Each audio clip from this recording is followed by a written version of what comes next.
کریم فرمانے لگے 3 کام کرو تمہیں مومن ہونے کا مزہ آئے گا. 3 کام کرو. یا رسول اللہ کون سے؟ فرمایا ایک تو ہر چیز سے بڑھ کے اللہ رسول سے محبت کرو، پیار کرو رب رسول سے، پیار کرو.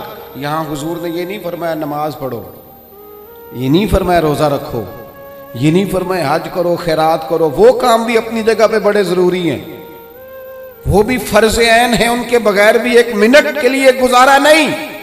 لیکن فرمایا اگر ان چیزوں کا مزہ لینا ہے نا، ادھر دیکھیے میری طرف، اگر ان چیزوں کا مزہ لینا ہے نا کہ نماز مزیدار ہو جائے، روزہ مزیدار ہو جائے، سخاوت مزیدار ہو جائے، حج مزیدار ہو جائے، فرمایا اگر چاہتے ہو مومن ہونے کا مزہ آئے تو ہر چیز سے بڑھ کے اللہ رسول سے محبت کرو.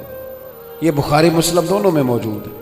اور فرمایا دوسرا کام یہ کرو کہ جس سے بھی محبت کرو نا اللہ رسول کے لیے کرو. چھوڑ دو ذاتی لالچ، چھوڑ دو 1 منٹ کے لیے بھی اپنا ذاتی نہ، فقط اللہ رسول کے لیے، فقط رضا الہی کے لیے محبت کرو. اور تیسرا حضور فرماتے ہیں مسلمان ہونے کے بعد، کلمہ پڑھنے کے بعد کفر کی طرف جانا اتنا ناپسند کرو جتنا آدمی آگ میں جانا ناپسند کرتا ہے. یہ 3 کام کرو تمہیں مومن ہونے کا مزہ آئے.